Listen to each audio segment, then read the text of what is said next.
Hey everyone, I'm Holly Kitchens, co-chair of EXP Pride Network. We are in the third month of Pride Month celebrations. Today we are hosting a panel of allies and community members talking about Allyship Amplified. Our MC for this discussion is EXP Pride Network co-chair Cameron. Passing the mic to you, Cameron. Hello, everyone. I'm Cameron Cisneros, your co-chair for the Pride Network here, and I'm super excited to MC this panel. As we continue to celebrate Pride Month, we're here to explore the powerful role of allyship and how it shapes our industry. Today, we have an incredible panel of leaders ready to share their experiences and insights on being effective allies and advocates for the LGBTQ plus community. So welcome, everyone. I'd like to kick this off and do a quick introduction with each and every one of you. Give your name, marketplace, and title. I'll let Dustin, you can kick it off. Hey, I'm Dustin Lewis, and I in the Atlanta Metro and beyond, I always say. And I am a co-owner of our real estate company, Create Realty Partners, and I'm a domestic partnership with my husband, Matt Lewis, and who is also on a managing broker for compliance. And I'm so excited to be here. Thanks for having me all.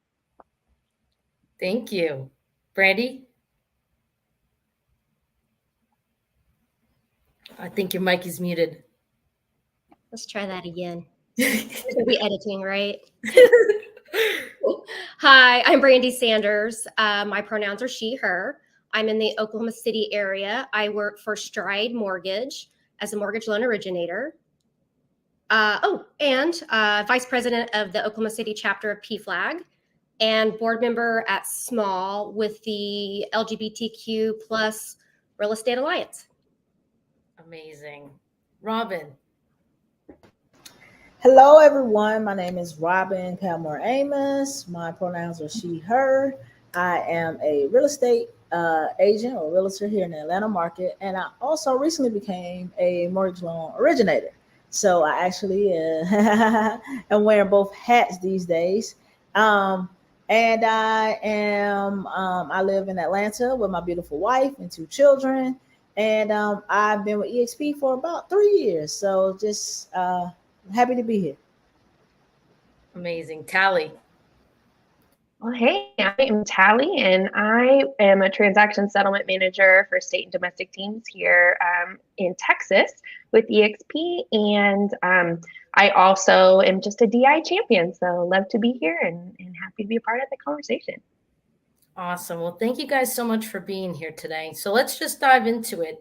Tally, in your context of definition, what is an ally, and what does being an ally mean to you in the LGBTQ plus IA community? Well, so to me, being an ally just mostly means that you're actively standing up for the rights and dignities of all people, right? So basically what we're trying to say is all people are on equal ground no matter what, right? And so my job as somebody who maybe is in the middle of the 2 communities is to bridge that gap and show people that the gap isn't as big as some people try to make it. So it's just that it's listening, I think, is one of the most important things for being an ally is, listening to what people say, asking the right questions, not being afraid to ask questions, but also being willing to look at myself introspectively and other people and say, hey, like maybe this is something that I need to deal with. This is a problem I have, or this is, I believe one way and I need to look at myself and look what I believe and say, hey, maybe I need to readjust my thinking a little bit. Absolutely. Yeah, those are some really great points too. And as we go along these questions throughout the panel, guys, if any of these questions also resonate with you, even if they're addressed to another panelist, feel free to chime in and jump on that too. We'd love, everybody here has amazing insights and different strengths and balances with different roles that they play in this industry. So please, if anybody has more to add to as we go along this panel, just jump in there and we'd love to hear it. So with Brandy, thank you so much for being on here today. I really wanted to know, you have a really important role here in the local community. So what inspired you to become an ally in our community, and how has that journey influenced both your personal and your professional life? So this was one of the questions that I've been asked before, and I don't know that I could give you a time frame of when I said, oh, hey, I'm an ally. I was just kind of always an ally. Maybe always rooting for the underdog, or, just relating to people that may not fit in. But what really started it was when my youngest child came out at 14. And I was just kind of that mom bear, I'm going to find resources. I'm going to find them, their people. And so I just started reaching out to local organizations. And when here in Oklahoma, when you find somebody that has the same passions, they're going to pull you in, right? So Absolutely. I started off with like, hey, we should go for coffee, and ended up, I walked out a board member of PFLAG. So that's how it always goes, right? always that cup of coffee that can change your life.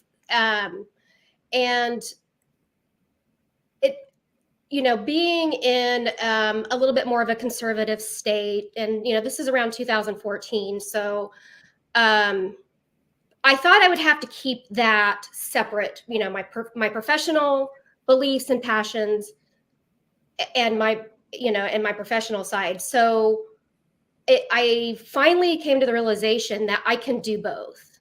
Right. I want to work with people that are relatable, have the same passion for fair housing, and helping that underdog, I guess you could say. So it took a little bit of a shift, and I can still be professional and work with conservative minds, or somebody that doesn't agree with something. We're chameleons anyways, right? Absolutely. Yeah. But sure. I'm a lot happier and a lot more peaceful Totally. with realization.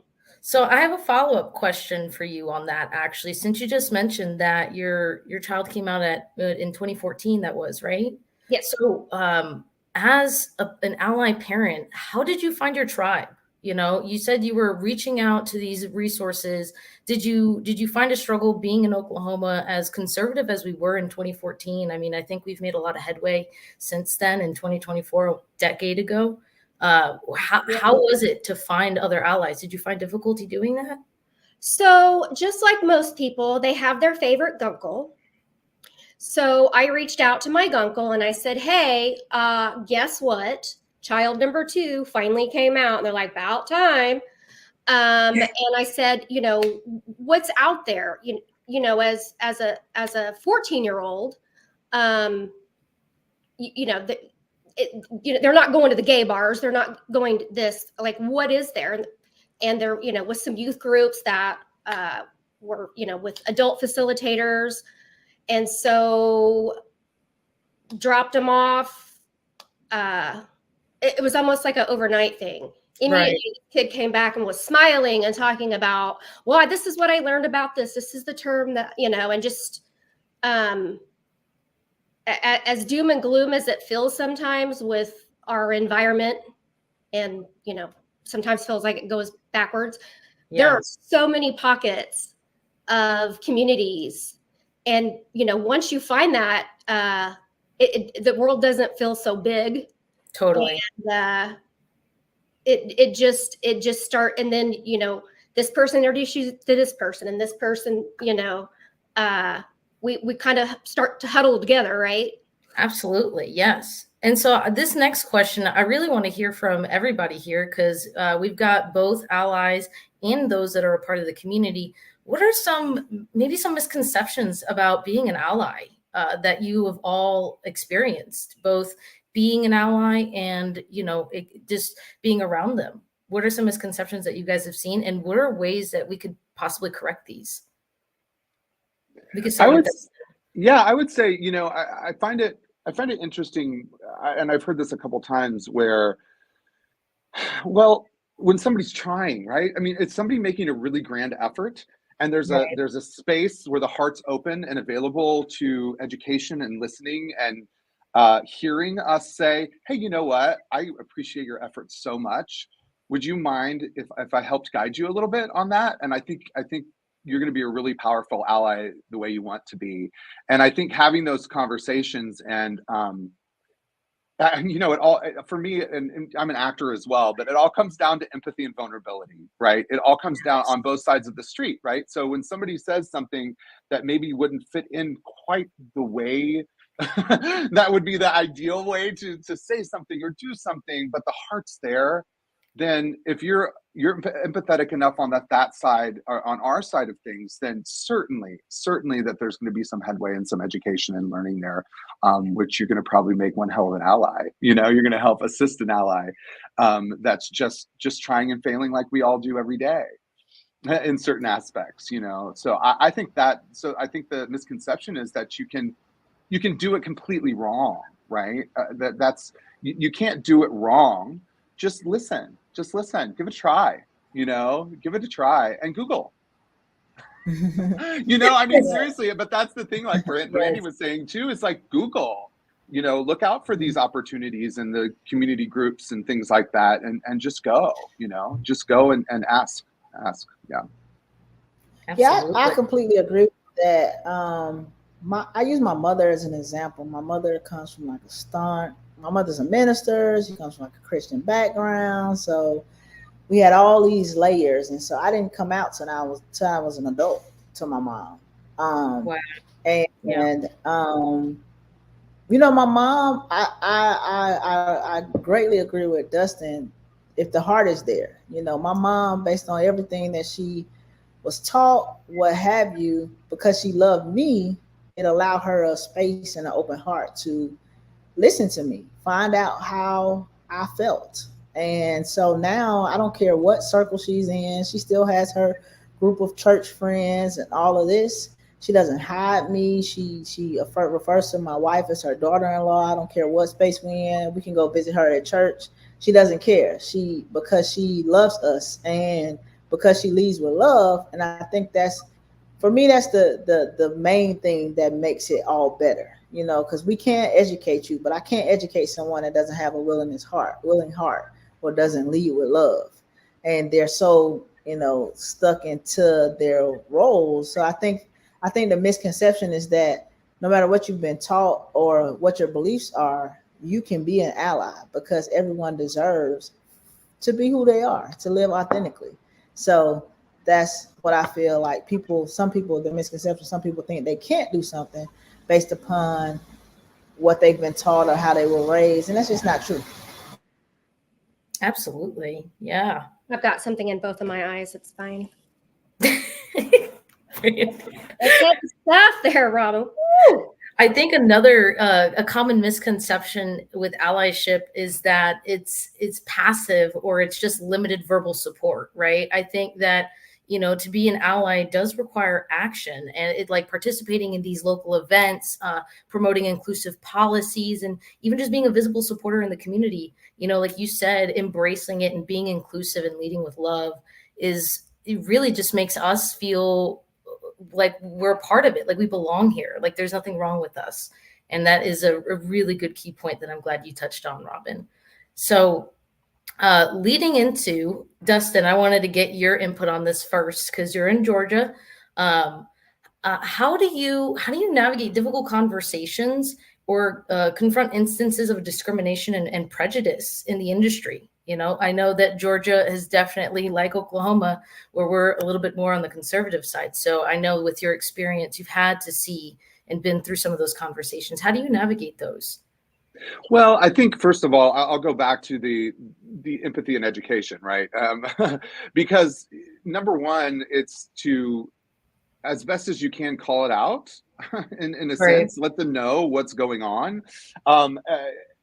And know that you see it and hear it. You know, I think we all have, in a sense, just kind of pushed some of that aside and been like, you know, I just don't have the time or energy to freaking like deal with this. Do you know what I'm saying? It's like, they're not going to change. They're going to see it. But, you know, I've learned as I've gotten older, it's like, you know, I owe it to myself and my community to say, you know what, that wasn't right. And if you'd like to have an educated conversation about it, I'm happy to talk to you about that. And if not, then depending on what's going on, then, you know, as far as real estate goes, we're a self policed industry, really. I mean, in a sense. So I really truly believe that you need to let people know, and you need to, speak up about it, because I definitely have not in the past, and I regret some of those moments where I haven't either spoken up or told somebody about it. It's happened to me. It's actually happened to me on a film set before. I had to call in SAG-AFTRA because of some of the ways I was being treated by somebody who really wasn't even supposed to be there. But I'm so proud of myself that I said something, because I think at a certain point I would not have said that.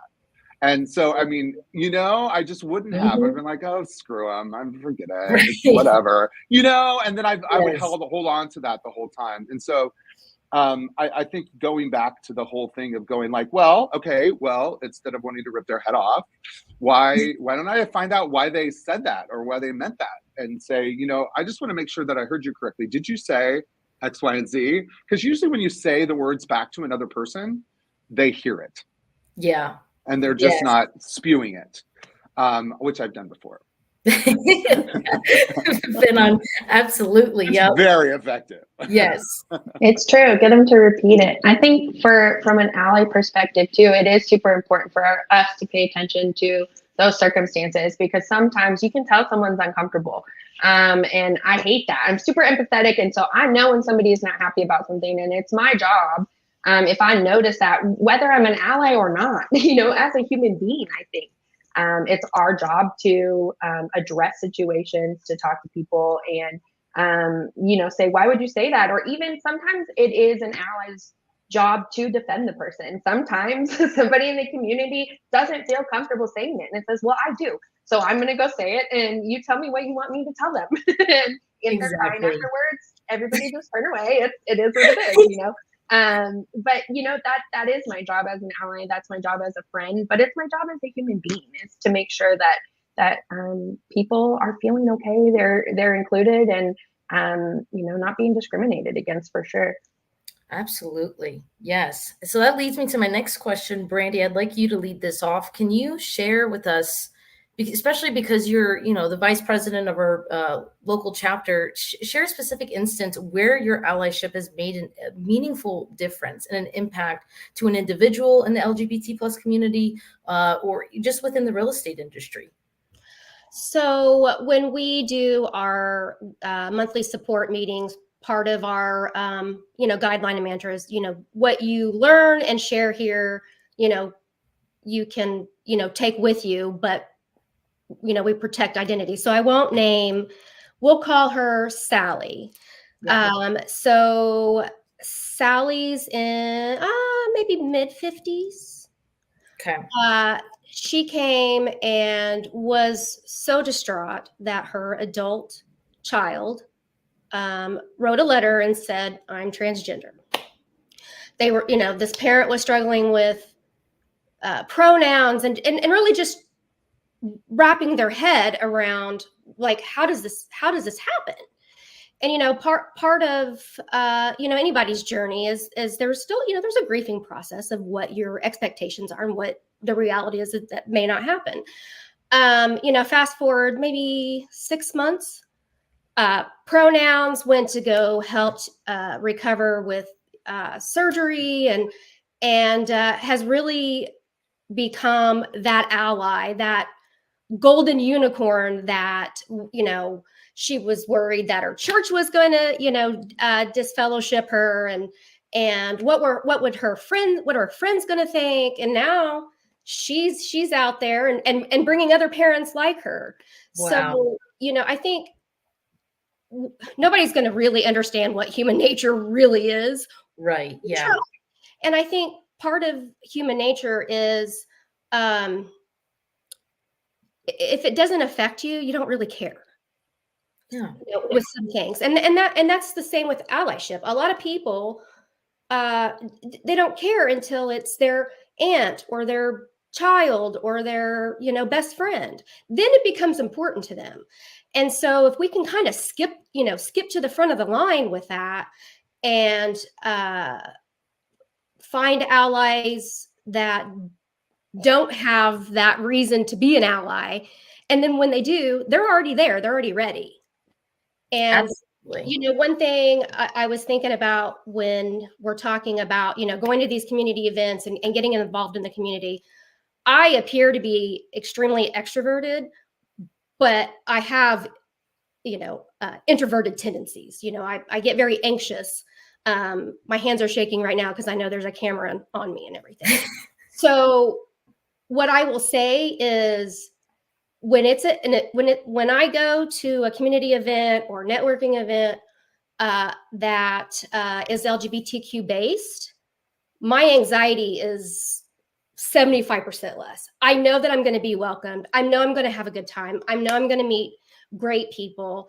And you know, if somebody's listening and they see these events and they want to get more involved, or they're curious, or you know, they've been encouraged to go, go. It Absolutely. You're going to learn something. You're going to learn something about your community, yourself. You know, it's something that I look forward to versus, oh, I got to go do this thing today. Absolutely, yes. And so this next question, Tally, I want to pivot to you because you give us that staff-centric side. You know, you are one of our managers here, a part of our leadership team at eXp Realty on the corporate side for our transactions. So can you tell us, as a leader for eXp, how do you incorporate allyship in your leadership style? I think that the most important thing is to have really good communication, you know, an open door at all times and be a safe place. So for me personally, and some people tell you they probably don't enjoy, but I am very direct communicator. I'm going to ask questions. I don't let uncomfortableness hold me back from asking a question. I don't let somebody telling me no. I'm just going to take it and tackle it head on, and I feel like it's easier to deal with, right? And so the same with work. I want my staff to know all the time, my door is always open. You can come and talk to me about anything. I know that my staff sometimes even comes and talks to me about personal things, and that is super important to be able to open that door and say, how can I help you and how can I support you? And then from an ally standpoint, it really is just to make sure that everybody is feeling included, feeling like they're a part. And like you said, you know, you don't want the community, and it often feels like they feel different. They feel like they're not just like everybody else, but that's so silly. You know, we are all people, and we all have our different things that make us who we are. And so being able to celebrate that, regardless of whether it is your identity, whether it is you know, something you did yesterday, you like to cook, you share your cooking, whatever it is. But when it comes to your identity, even more, you know, if somebody's going to share an event, we share it. All of my staff, I think I've invited most of them to, you know, join the Pride Network, things like that, and just see what's out there, get involved, and get excited about what we're doing. And it just opens the door even more. The more people you have involved, especially from a staff side, it makes it easier for us to support the community. Absolutely. And I will say, just even for myself, being also on the staff side with you, just observing you from afar, you've been such an involved leader in a lot of our, not just eXp Pride, eXp Capable. You have been involved with other committees that have synergized, and really seeing you lead by example and being present and being able to roll your sleeves up, down with the community. Those are the kind of leaders we need. I mean, that is based upon eXp's core values. It's woven in the fabric of who we are, you know, so it's awesome to see those people emulating by example. And you are one of the first on my list when I think of them here at eXp. I love it. And I think that, you know, I always tell people I like to put, I can be a grump sometimes. So I like to put fun things out there, and it's the same thing. It's just get to know people. When people know who you are, it's much easier when you have a relationship with someone to say, you know what, they're probably having a bad day. Why don't I go talk to them? Because I know they wouldn't normally respond to me that way, or anything like that. And I think it opens the door for conversations that people wouldn't necessarily have with other people when they know who you are, and you can be genuine with them. So eXp is a great company, and I think it definitely gives us that ability to plug into all of these really cool things and be a part of it. Absolutely, yes. And Robin, you had mentioned too, you are kind of dual, you've got the dual hat on now. You're also a mortgage originator, right? So Yes. for your mortgage originating company, how do you keep those employees in an inclusive environment? What steps do you take, other than being a part of the community yourself? What do they implement there to foster that inclusive environment for others? So the mortgage brokers I work with, we're just very open as far as people are people and just helping people. Like I don't treat their file any different than I treat the married couple's file, or it's just like, for me, it's, I don't make a big deal of someone who's LGBTQ, a part of the Yes, community. Let me say, I of get tongue course. tied saying that, but I don't make a Say it big 3 deal. times fast. I give them the same, right. I give them the same level of service. I give them the same attention.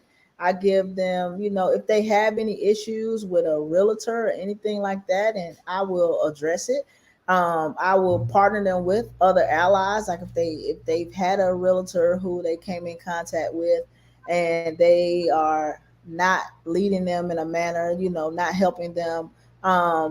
You hear all kind of crazy stories when people part of our community who are married, they walk into a showing and the owner just happens to see that it's a same-sex couple. Then there's this whole thing, like, just under having everybody who works collectively on their team to achieve home ownership understand that, listen, this is no different than any other borrower that we have. They have the same assets, they have the same credit, they have the same job, they have the same values. They want a nice house, they want good school districts, they want, it's no different.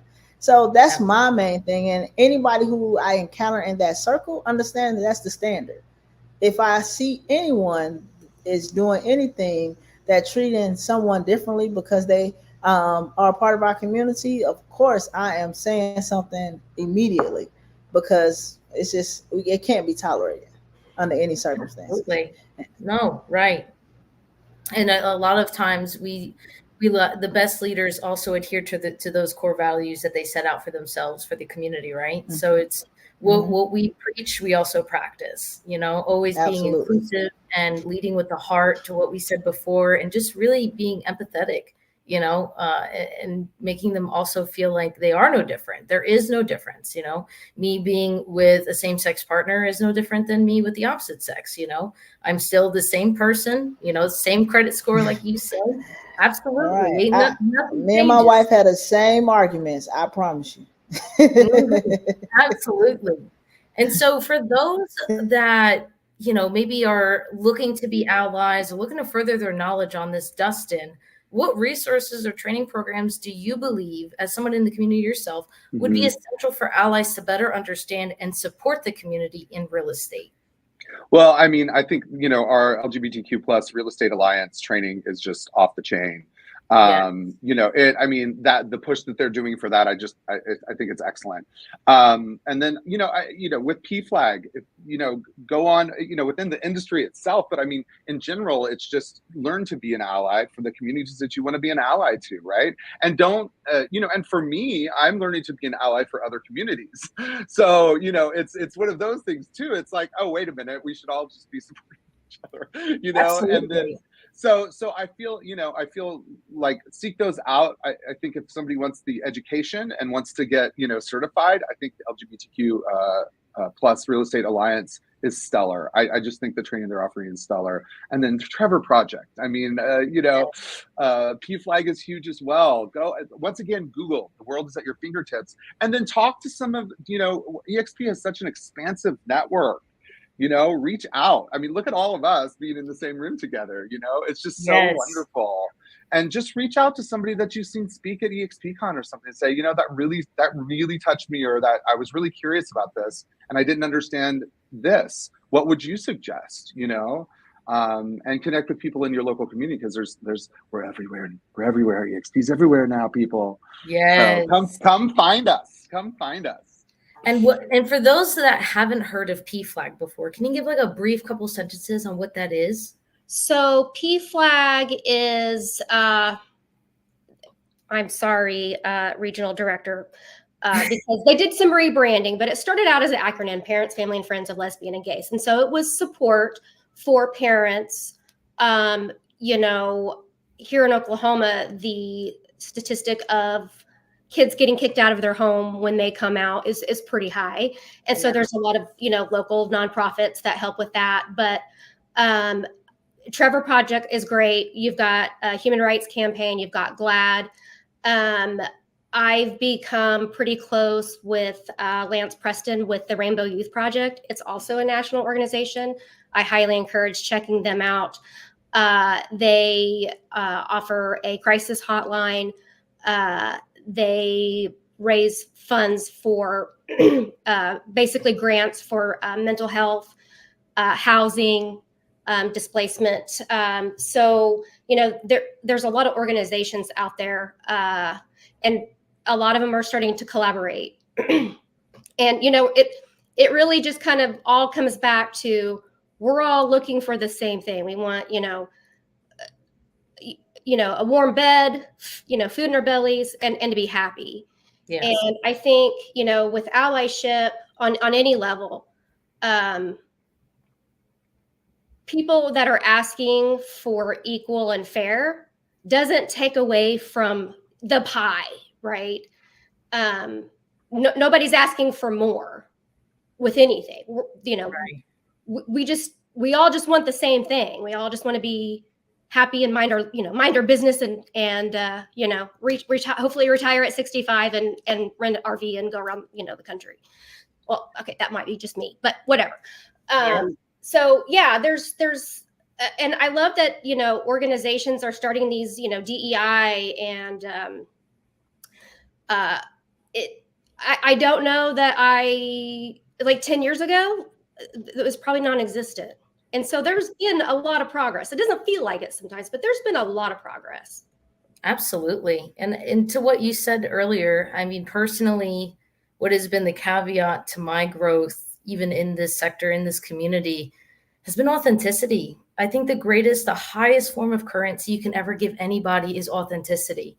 When I am fully myself and I am unapologetically myself in the pursuit of just wanting to be accepted and just giving it to the community and serving at that high level, it comes back within reciprocity. My life, fully stepping into my authentic self, has absolutely propelled my growth exponentially to trajectories now that I, am doing things that I once didn't even feel deserving to do. And now I'm getting to do those things and experience parts of life that I didn't feel I was privy to at one point, because I was subsided in the negative connotations that I let sit in my head because of those that probably couldn't accept themselves before they can accept me. You know what I mean? When you really dive into that hate and that prejudice and you peel back the onion to see like what that it really is, it usually is never about the person that they're aiming it towards, and that's one thing that I've been able to take. So now when I face prejudice and discrimination, especially in Oklahoma, it's like water off a duck's back now, because I could not imagine myself any other way. If anything, I think it's crazy it's ludicrous for me to think that I should have to fit in this box. I don't think anybody fits in a box, no matter who you are, whether you're straight or you're gay. I mean, there's so many different categories that they put you in the minority group. We're never gonna be that superior. There is no superior. We're all the same. We're all in the same fight.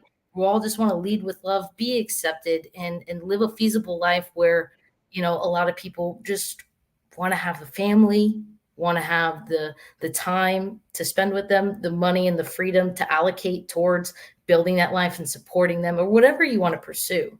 But regardless of it, in the pursuit of anything, you should at very least be accepted, and that has been pivotal, at least for me and my growth. But Dustin, you were talking about this before with amplifying voices, and I want everybody here to chime in on this if you've done so too.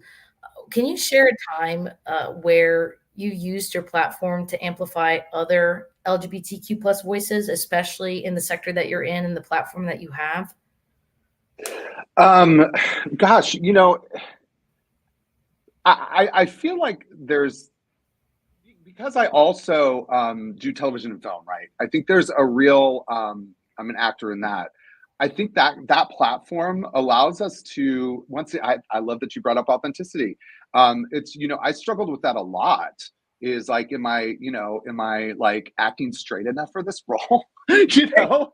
And once I got older, I felt more comfortable to be myself, and I work a lot more just being this, Right. instead of figuring out. So I think just being able to tell story for me is huge, to be able to realize, especially with unconscious bias, like I had unconscious bias for years about myself, right? That I didn't know about our community. I was like, fuck, I mean, shoot. Yeah.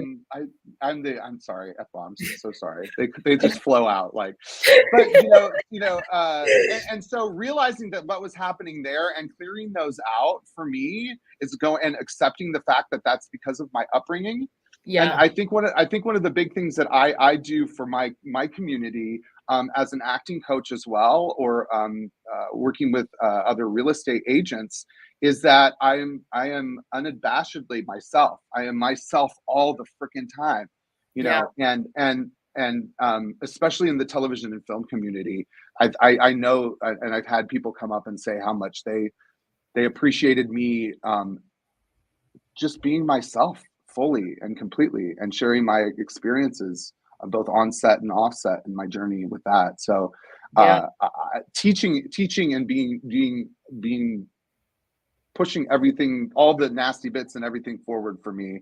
I think exposing that really, really helps other people. And I thank goodness I've reached a place where I'm comfortable with that, Yes. I hope that answered the question. Did I talk in a circle? I don't know. No, that was great. That was great. It leads me into Robin. So earlier we talked about, the Trevor Project, getting involved with the RE Alliance nationally.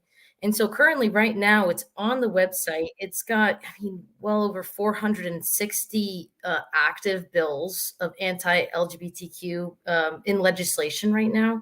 How do you stay informed about the LGBTQIA housing rights and issues to better serve your community, because you are wearing both hats? For me, I'm learning to do that better, but I love the Alliance. That's kind of who I lean on to get most of my information from, especially as it relates to legislation and what's in the bills. And then I just try to, Google, see what's, if there's any type of speaking or things that I have seen, or just in the news, like, an article that may come across. Like, I set a lot of Google alerts. So I may set alerts for different things just to kind of stay abreast. But the Alliance does an excellent job of having that in one space for us, so that we're not kind of like scattered and trying to find what's going on. So that really helps me kind of stay informed as to the different ways, just to be educated to better serve my clients. Absolutely. And Brandy, I know with your involvement too, I know you're constantly hearing about the housing rights. It's what you guys address on a daily and regular basis. Do you have anything that you want to elaborate on with that and how you stay up to date? So one thing I was thinking about listening to Robin, allyship's kind of just phase one. Yeah. Then once you kind of get your groove on that, then it's time to start advocating. And talking about all these bills, I ran out of pages for Oklahoma. But again, there are resources. There are here in Oklahoma, and I'm sure they're going to be similar organizations, nationwide. But you've got to learn to advocate. You've got to know who to contact, my representatives. I'm surprised I haven't been blocked. I asked one of the councilmen, I was like, so you guys have caller ID, right? Oh, God. He's like, that's good, though. Yeah. And that was really intimidating for me. Totally. Who they're not going to care what I have to say or how I feel. I'm just, one person, and, I'm mouthy, so I'm probably annoying. But, you've got to learn. It's hard enough to like stick up for yourself. It's even more challenging to learn to stick up for other people. But once you start realizing that, the little pebble at the top of the hill and it roll, that whole analogy there, but that's where you talk about like that communication. You guys have this network that you guys can kind of band together and start making changes in your industry, in your communities. And it's time to kind of get organized, and it's time to get a game plan. What made me think about that, I had the privilege of having coffee the other day with Julianne Cromit, who headed the DEI for Disney. I mean, she's huge. She's amazing. And so we were talking about allyship and kind of things that I'm working on, and she said, I like to call it being an accomplice. I was like, I love that. She said, accomplice is like you're getting down and dirty with everybody, right? We're in this together. And I thought that just was so cool. So I'm not just an ally, I'm an accomplice. I thought it was so cool. I love that. There's a little bit more to that mantra. I will text you, Dustin, the rest of that, because I've heard that a lot. But there's an add-on to that we can't talk about here. Got to keep that off the record. So I want to start this one with Robin, and we'll go around here. What milestones in the LGBTQ plus community are you most proud of as far as support within your organizations? I mean, I think for me, within my organization, I'll say at EXP, I haven't been with the company that long, but I met Jessica. I've met a couple people at EXPCon, and just the embracement. So, like, for me, it was like I got married since I've been at EXP. I joined EXP in 2021. I got married in 2022, and I was just embraced. Like, I just felt safe. I felt a space where I truly could just show up authentically. Absolutely. Queer and being a part of the community is one thing. Then the layer of being African American is another thing. So to be in that space where these two minorities are having to mesh into a world, and people to just accept that and love you and allow you to be your authentic self, has been probably the most milestone for me. I had an article written about me last year during Pride on EXP. So that was a great feeling to be able to just talk about my journey as an agent and, my family and all those things. So yeah, that's a big milestone for me. Yes. Tally, what do you got? I think just as far as being with EXP and seeing what EXP's done, but being in the real estate, I come from the title industry originally, and one of my best friends from fellow escrow officers, her and her wife, when they went and got married, being able to be a part of that, but also celebrating it with the title company, whereas before, people would get married and they would share it, and people weren't necessarily excited to share it. They just didn't want the backlash that would happen. And it says, hey, who cares? I don't care who you love. If you get married, you got married, and we're going to celebrate it. That's how I like to see it.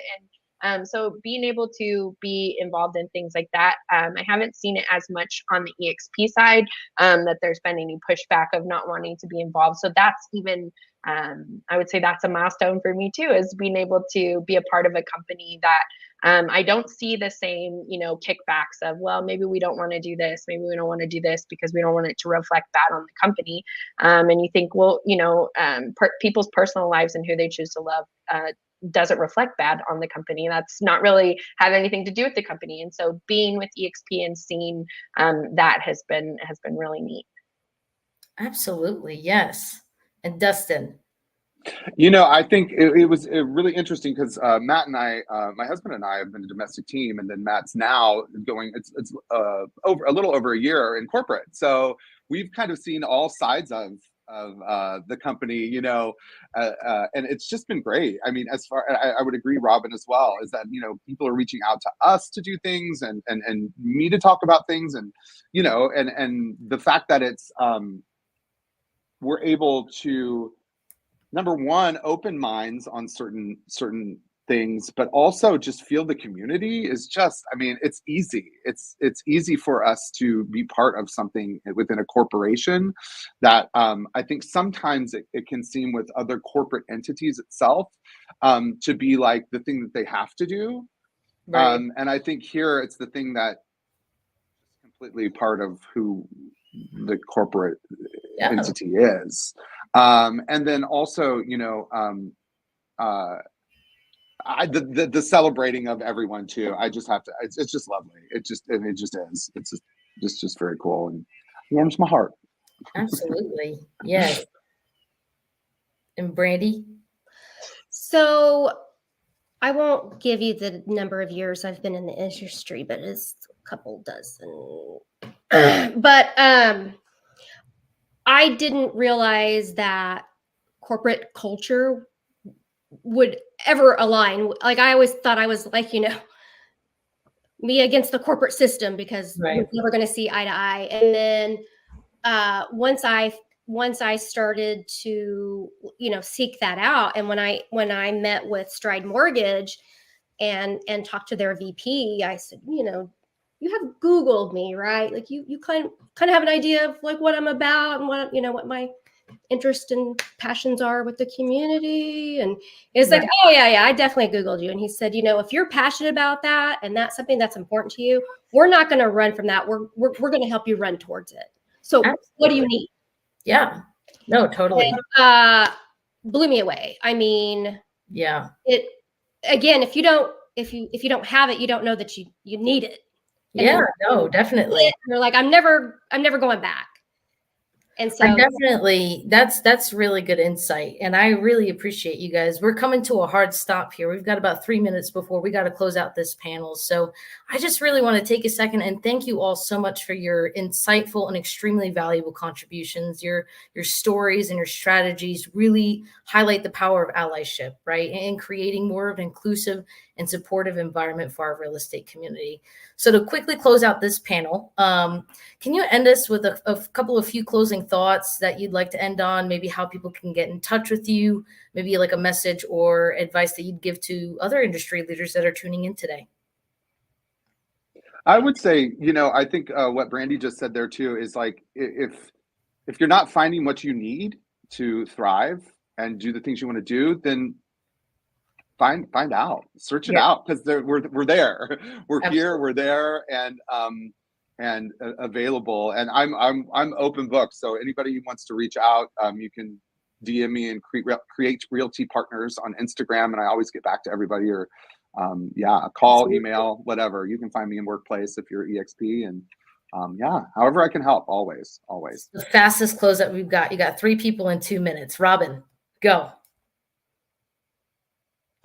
Yes, so for me, it's just, I'm the same with Dustin. I'm an open book. I'm always available. If someone needs help, if someone feels lost or not supported, please reach out. You can find me, Robin Palmore Amos, on Workplace, and real_estate Robin on Instagram. I answer, and I look forward to talking to anyone who needs it. Love it. Tally. Well, same. They can find me on Workplace. I'm here anytime. So anytime I can help anyone, I'm always willing to help. If it's not something I can help with, I'm always pretty persistent at getting someone the right person. So I call it tenacity. It's been called other things, but we'll go with tenacity. Got it. Yes. Brandy? Exiting advice: never talk yourself out of a good story. My name is Brande. There's only a few of us in the world.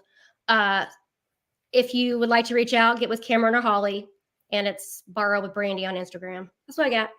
Love it. Love it. So thank you guys so much for another week of celebration. Anyone tuning in, make sure to hop into Workplace Chat, get plugged into our latest events as we continue on with our celebratory of Pride Month, and make sure to tune in to our agent toolkit resources and how to become a certified ally. Find the toolkit at the pinned post in Workplace Chat, and happy Pride Month, guys.